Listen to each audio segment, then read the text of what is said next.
Y ya está con nosotros en estudio el ex fiscal de Corte. Estamos hablando de Jorge Díaz, como lo habíamos anunciado al comienzo de Ciudad Viva. Un gusto que esté con nosotros aquí. Gracias por venir. Muchas gracias por la invitación y disculpan por la hora, son fechas complicadas. No, ni que hablar. Además, qué lindo poder vivir diciembre de la mejor manera, saliendo de las corridas, pero con tanto para celebrar cierres de año, de cursos y demás, y hay que estar con los chiquilines, que sin duda. Importante. Uno de los temas centrales por los que queríamos convocarlo tiene que ver con la acumulación de hechos que vienen dados, por ejemplo, por el caso Astesiano, sus derivaciones, la acumulación de episodios. Y a mí me gustaría una primera impresión suya respecto a cómo evalúa cómo se viene desarrollando el caso y, sobre todo, el rol que están teniendo las instituciones involucradas. Y estoy hablando de grandes instituciones, Poder Ejecutivo, Poder Legislativo, Poder Judicial, Fiscalía, como una primera mirada. Bueno, en realidad yo no puedo hablar del caso en sí porque desconozco el contenido de la investigación. O sea, lo que no sería correcto que yo me pronunciara sobre cómo se está llevando el caso porque lo desconozco y entonces no corresponde que haga evaluaciones al respecto. Lo que sí como ciudadano además formado en cuestiones jurídicas, tenemos una situación que es a ver, la comunicación hacia afuera, demos por cierto que está todo bien en el funcionamiento de la investigación. La comunicación hacia afuera, o sea, lo que los ciudadanos reciben, en realidad es poco claro. Es muy entreverado, hay versiones contradictorias, la comunicación no ha sido absolutamente transparente, un día se dice una cosa, otro día se dice otra, y eso va generando en la opinión pública, en primer lugar, una gran confusión, porque no sabe qué es lo que está pasando, tampoco tiene los conocimientos jurídicos como para poder evaluar determinadas situaciones, y cuando la información no es clara, eso genera más dudas, más desconfianza. Y lamentablemente cuando la información no es clara, en un país como el Uruguay, las teorías conspirativas aparecen automáticamente. A veces cuando la información es clara aparecen, cuando no es clara aparecen mucho más. Y evidentemente eso ha generado un estado de situación que no es el más adecuado, sobre todo teniendo en cuenta en que usted en el Estado tiene organismos o sea, los organismos de justicia, Poder Judicial y Fiscalía son organismos de contralor contramayoritario. ¿Qué quiero decir con esto? Que usted tiene en el Estado organismos que son mayoritarios, es decir, aquellos que son electos o reelectos o que están sometidos su permanencia en el cargo al escrutinio popular. Es decir, son electos y cada cierto tiempo hay una reelección o no. Es decir, podemos los ciudadanos cada cierto tiempo evaluar y decidir si ese barco sigue, si no sigue, si cambiamos de comandante del barco, digamos. Poder Ejecutivo, Poder Legislativo, Intendente, Intendencias y todos los juntas departamentales y todos los órganos que son de elección directa. Los organismos de la justicia no están sometidos, son contramayoritarios, es decir, su designación no es por elección popular y su permanencia en el cargo no depende del escrutinio popular. Entonces allí hay un tema de legitimación de esos organismos del Estado frente a la ciudadanía y esa legitimación, al no tener el aval popular, por decirlo de alguna manera, por no ser de designación directa, de designación por esa vía, sino por otros mecanismos, la legitimación surge de la forma de designación y también de dos aspectos que son absolutamente fundamentales en una democracia, que es la transparencia y la motivación de las decisiones. Es decir, los organismos contramayoritarios de control, que además porque son organismos de control de los organismos mayoritarios, necesitan transparencia, actuar con imparcialidad en el caso del Poder Judicial, actuar con objetividad en el caso de la Fiscalía y motivar las decisiones. Claro. Lo que pasa hoy, en este caso en particular, que hay mucha información que aparece porque evidentemente existió una filtración de parte de supongo yo, quiero creer que no fue desde la Fiscalía, me parece que esa información sale de otro lado, pero bueno, no importa de dónde sale, su veracidad no ha sido cuestionada. los periodistas hacen su trabajo, porque el trabajo del periodista es encontrar una noticia y publicarlo, punto. O sea, hay que ser alguien que se enoja con el periodista. Sí, el periodista tiene la mala costumbre de que cuando tiene una información la publica. El banquero tiene la mala costumbre de prestar plata y después querer cobrarla. Es decir, cada uno tiene su función. Y en el caso, justamente hablando de fiscalía, hablando de filtraciones, hablando de esa... pero permíteme terminar. Esa información que se filtra evidentemente genera también más confusión, porque cada uno de nosotros la interpreta como le parece, en función de los elementos que tiene, y lo que vemos es que hay un gran ruido, no hay mucha transparencia, no está claro. Es verdad que tampoco, al ser la investigación reservada en algunos aspectos, tampoco puede haber mucha claridad, pero no ha sido clara la comunicación. O sea, no sabemos cómo se filtró, no sabemos si Astesiano borró o no borró los archivos, si lo borró, porque hay como diferentes versiones que lo borró la policía. Hay un tema que el ciudadano tiene que entender. Cuando uno incauta un teléfono celular, es decir, primero tiene que tener una orden de incautación. El fiscal le debe pedir al juez una orden de incautación y una orden de registro. Son dos órdenes diferentes. En este caso, aparentemente no había ni orden de incautación ni orden de registro, sino que una entrega voluntaria, que primero se dijo que estaba condicionada, después que no. A ver, ¿qué quiero decir con esto? No estoy cuestionando el accionar, digo, simplemente hay mucha confusión, hay mucho ruido y eso genera en la ciudadanía desconfianza. Por lo menos suspicacia. Es que en una sociedad como la nuestra, que generalmente las teorías conspirativas uno las tira arriba de la mesa y florecen, aparecen con mucho más fuerza cuando no se sabe muy bien qué es lo que está pasando. Claro, y justamente con respecto a lo que venía diciendo, preguntarle concretamente, también como fiscal de corte, digo, cómo ve el rol que está teniendo en este caso la Fiscalía, que también ha tenido varias declaraciones a la prensa, pero también hasta incluso desde las redes sociales, quizás aportando eso, a esas diferentes versiones. Yo no me queda cómodo opinar sobre cómo está funcionando la Fiscalía. La Fiscalía tiene sus autoridades, está funcionando normalmente. Tenemos una situación como país, una situación compleja, porque la verdad se ha dicho, hace un año y poco que el cargo de fiscal de corte está vacante, y el Poder Ejecutivo no ha cumplido con su obligación, que es de designar a un nuevo fiscal de corte, sea el doctor Gómez o quien sea. Es decir, la Constitución establece que es el Poder Ejecutivo quien designa al fiscal de corte con venia del Senado de la República. Y hasta ahora el Poder Ejecutivo no le ha solicitado al Senado de la República la venia para designar a nadie. Claro, pero está bien el uso, por ejemplo, la salida en medios o la salida, los comentarios a través de, siendo una investigación reservada de las redes. Eso yo creo que lo tiene que evaluar el jerarca de la institución, que es quien tiene que hacer la evaluación. Nosotros siempre, nosotros cuando yo estuve al frente de la Fiscalía, nosotros siempre pretendimos que los fiscales rindieran cuenta de su actuación y dieran las explicaciones.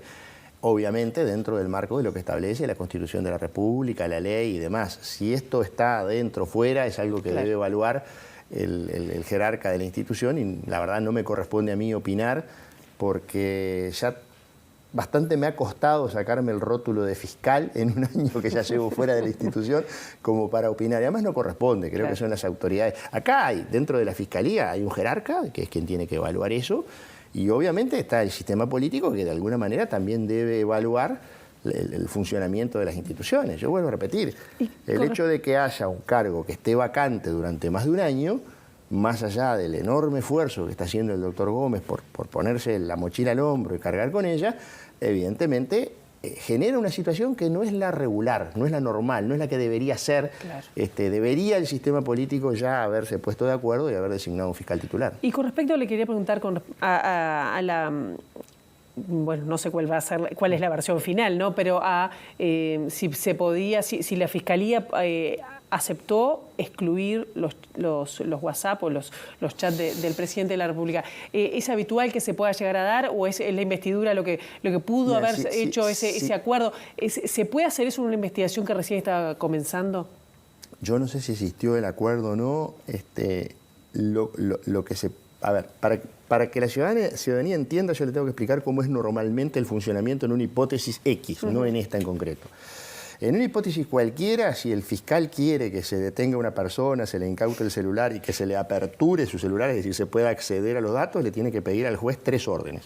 La orden de detención, la orden de incautación del celular como objeto y la orden de registro, de apertura y extracción de los registros. En general, tiene que haber una cadena de custodia, hay un agente que es quien incauta el dispositivo, se firma un acta de incautación, eso se traslada, por cada policía que pasa a ese aparato tiene que haber un pasaje y tiene que haber una cadena de custodia, que es un documento donde se va anotando por dónde va pasando, quién lo recibe y quién lo entrega eso, hasta que llega Policía Científica. Policía Científica es quien realiza la extracción del material y resguarda el contenido total y le manda una copia a la Fiscalía, porque esa cadena de custodia tiene que llegar a que si mañana hay un juicio, el juez que reciba eso tiene que tener la certeza de que acá no hubo ninguna modificación, ninguna alteración, o sea que hay una integridad de la evidencia. Puede pasar, en cualquier caso, en un caso X, y de hecho en Uruguay no es muy común, pero a nivel internacional pasa que yo le incauto el celular a Pilar Tejero.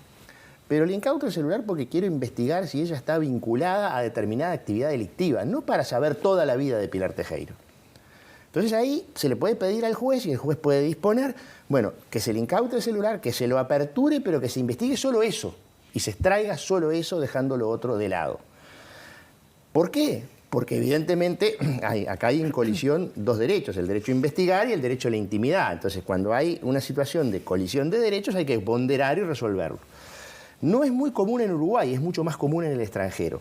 Pero todo eso debe estar registrado en las órdenes de solicitud de incautación, de solicitud de apertura, qué es lo que se busca, etcétera, etcétera. Y en cualquier caso, siempre debe mantenerse lo que se conoce como la integridad de la evidencia.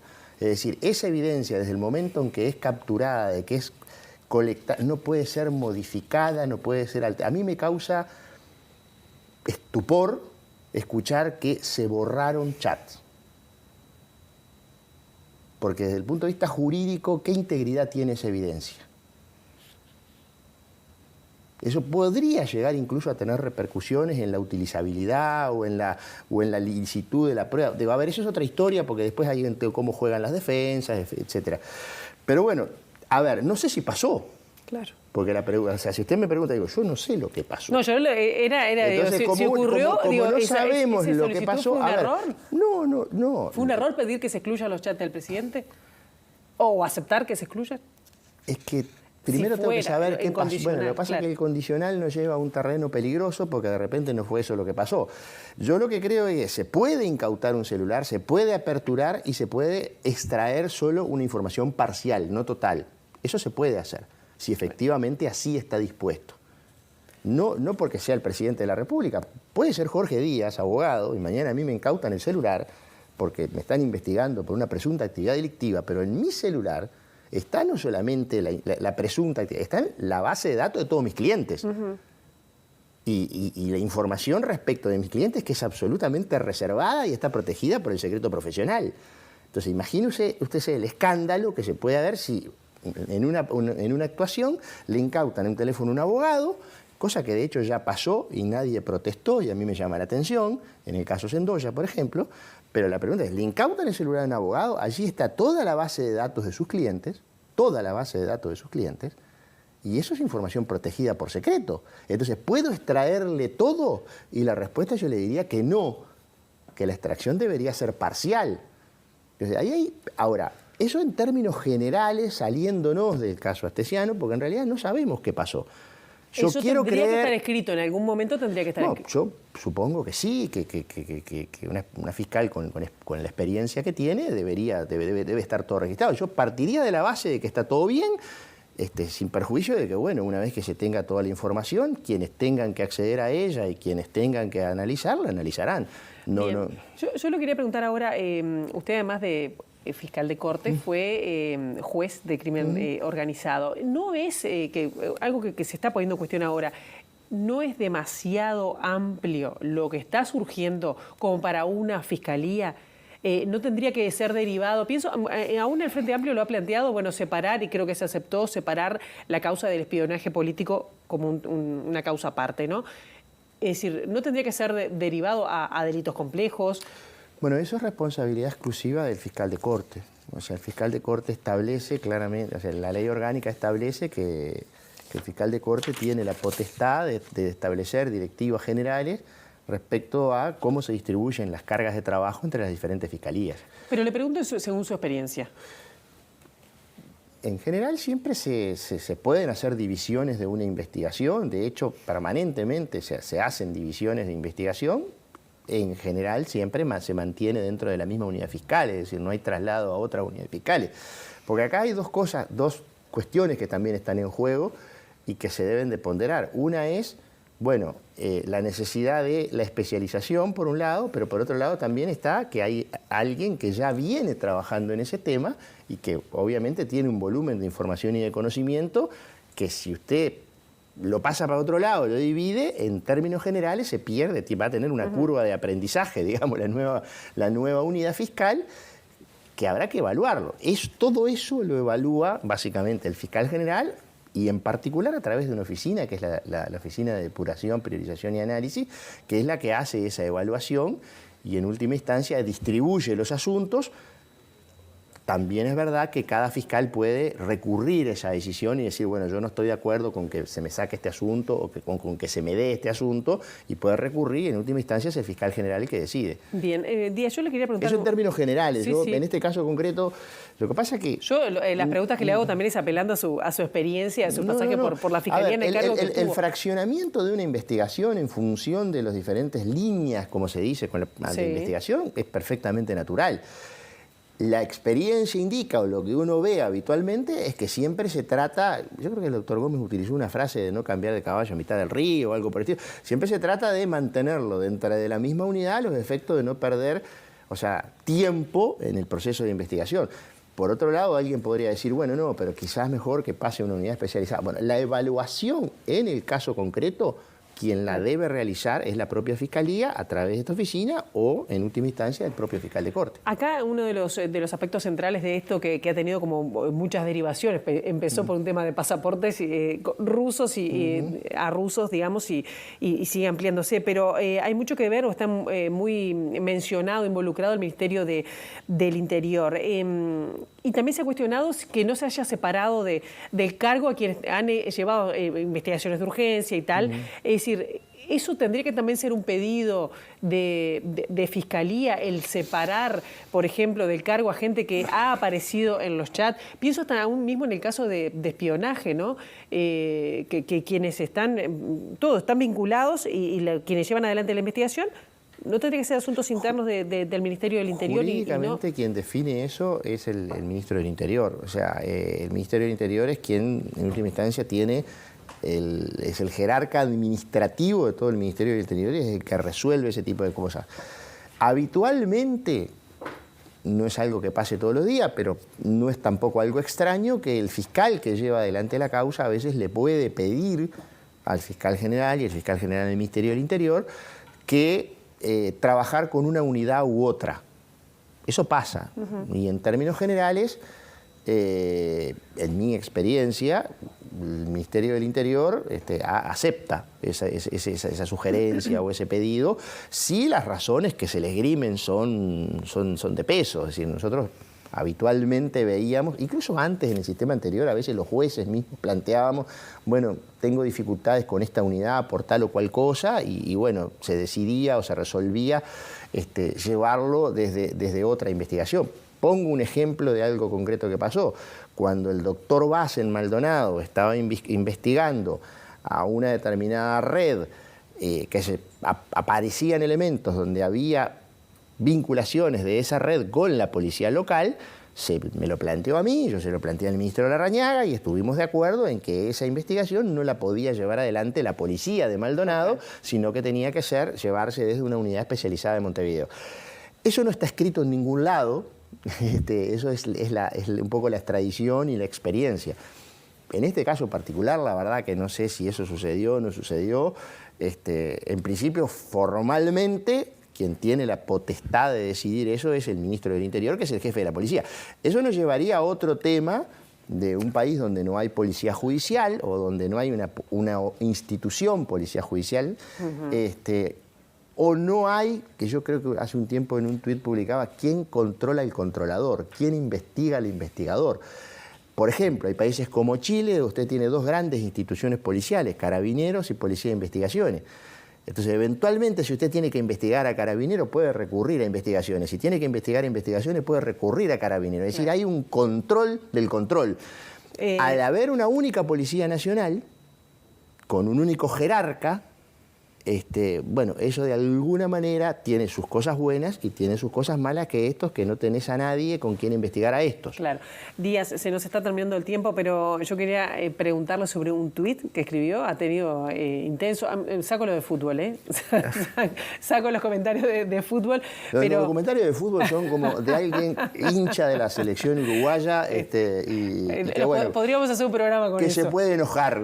Está bien, pero a mí hay uno que me llamó la atención, del 30 de noviembre, dice: saber cuándo retirarse es de sabios, poder hacerlo implica coraje, hacerlo con la cabeza en alto significa dignidad.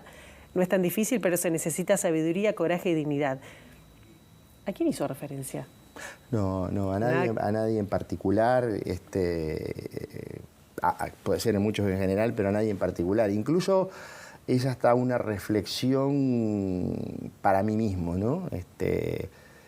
Porque vivimos en un país donde la gente no se retira. Alguien dijo una vez que los políticos en el Uruguay no se retiran, se mueren. Y uno ve en el mundo lo que pasa y en general después de un tiempo hay como una renovación o una rotación. Y yo veo una tendencia en todas las actividades, en absolutamente todas, a permanecer, a quedarse, a no retirarse. Una vez un familiar mío, hablando de una persona pública que siempre amenazaba que se iba a retirar y nunca se retiraba, medio en broma, medio en serio, dice: le voy a regalar un plano de la casa, porque ese hombre no debe saber volver a su casa y por eso no se retira. Un poco eso, ¿no? Bueno, saber cuándo. Hay un momento para todo.